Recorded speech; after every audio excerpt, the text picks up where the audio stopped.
esperant a ser llegida. Amb molta precaució vaig treure el cap. Encara amagada vaig contemplar meravellada la gran immensitat i la complexitat d'aquell intel·lecte. Colors, formes i xiu-xiuejos omplien aquella gran sala, proporcionant-li un aspecte intimidant i alhora fascinant. Oblidant completament l'antiga prudència, vaig sortir a l'exterior. No, Gabriel.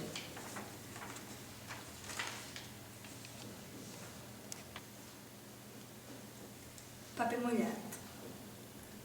Les bomberes han apagat l'incendi de la seva petita ciutat de paper. El Manuel, quan troba la seva filla rient, vol enfadar-se, però no pot evitar unir-s'hi. Potser si el fan fora, encara se n'alegrarà. Ja trobaran una altra manera de comprar-se el palau. En el fons, ja tenen tot allò que necessiten. En la seva ciutat de paper, envoltada de regals de paper, l'Ester batalla. Ainhoa Orduña Talló.